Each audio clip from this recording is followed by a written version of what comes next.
Let's get a response now from the chairs of the Intelligence Committees, Democrat Dianne Feinstein from the Senate, Republican Mike Rogers from the House. And Senator Feinstein, let me begin with you. You heard Mr. Greenwald and Senator Udall right there. They believe that the balance between privacy and national security is out of whack with these programs. Your response?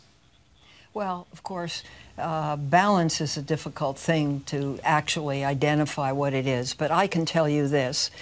These programs are within the law. The business record section is reviewed by a federal judge every 90 days.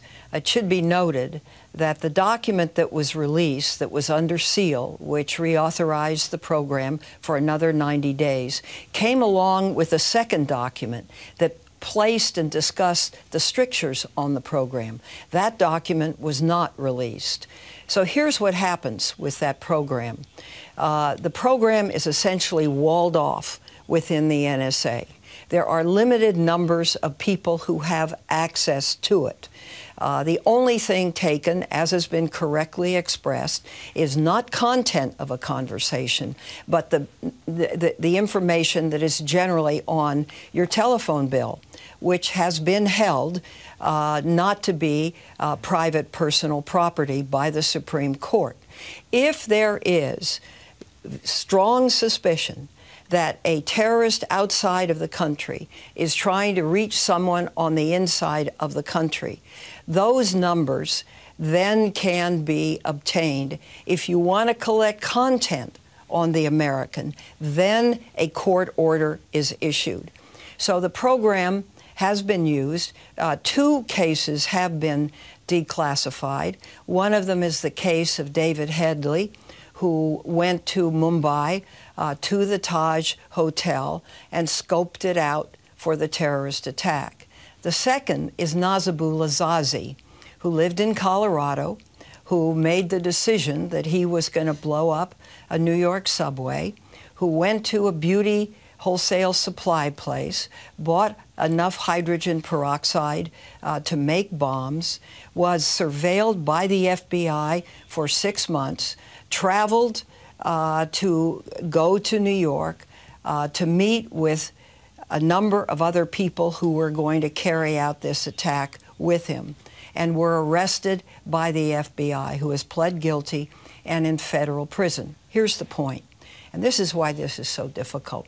I flew over the World Trade Center going to Senator Lautenberg's funeral, and in the distance was the Statue of Liberty. And I thought of those bodies jumping out of that building, hitting the canopy. Part of our obligation is keeping America safe. Human intelligence isn't going to do it because you can't, it's a different culture, it's a fanaticism that isn't going to come forward.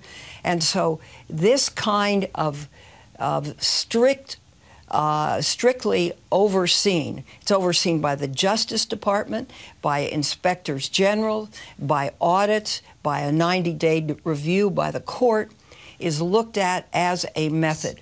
I'm very happy. If there's a better way, we will certainly look at it. Let me bring that to Congressman Rogers, because you've also said you believe these programs are effective, Mr. Chairman. But what about this idea raised by Senator Udall that you reopen the Patriot Act and put more limits on particularly the phone record collection program, because he says that that hasn't helped. That's his suspicion, at least.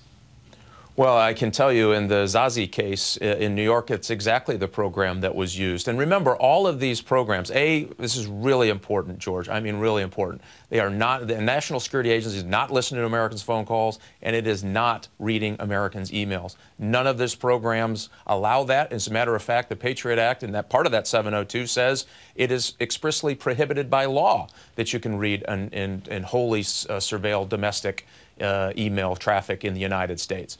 So, you know, the inflammatory nature of the comments doesn't fit with what Dianne and I know this program really does. And let's just talk about the phone records just real quickly. What this is, and the reason this happened is after 9/11, we realized there was a big hole in our ability to fully identify all of the players in that terrorist plot. And one of it was by the fact that these business records, the phone billing information, is destroyed by these companies. They can't, expense-wise, it's really difficult for them to hold it. So this is what happened. The court said, put all of that information in a box and hold that information. And when you want to access that information, you have to use this very specific court-ordered approval process, which means it has to be a foreign person believed to be on a foreign land. So some notion that they can see a name that even comes out of that, by the way, this is important, no name comes out of that search. So even if they get a number, it doesn't have a name on it. This that allows them to do further investigation.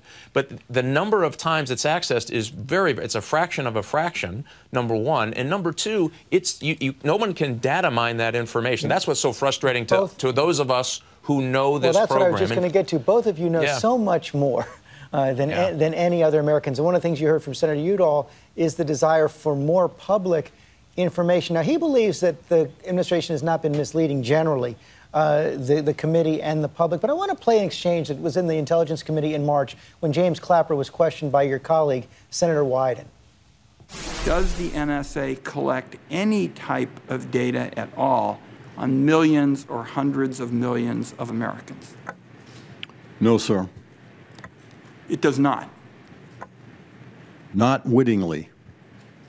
There are cases where they could inadvertently, perhaps, collect, but not wittingly.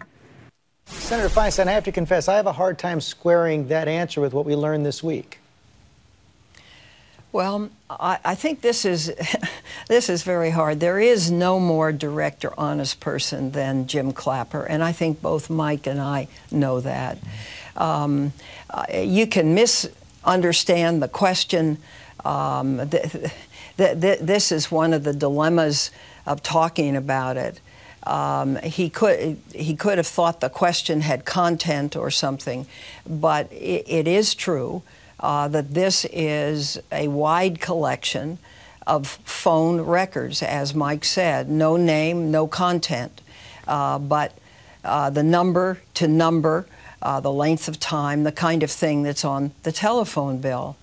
And we have to deal with that. So now, what do we do going forward? What do we do going forward? Senator McCain has said, and we heard Senator Udall as well, that maybe there should be a public hearing on this program and the range of the programs that are surveilling, that includes some surveillance of some data from Americans. Are you open to that, Senator Feinstein? And then Chairman Rogers, you comment as well.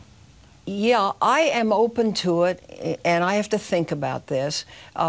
We had an Intelligence Committee meeting on Thursday, which I opened up to everybody, and 27 senators came.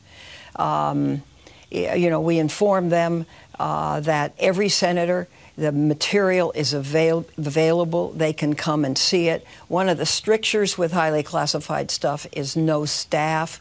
I think that should be changed so that Intelligence Committee staff can come in with the member and go over and review the material. But we have had lots of hearings on this, and I think Senator Wyden knows this and has been respectful of it.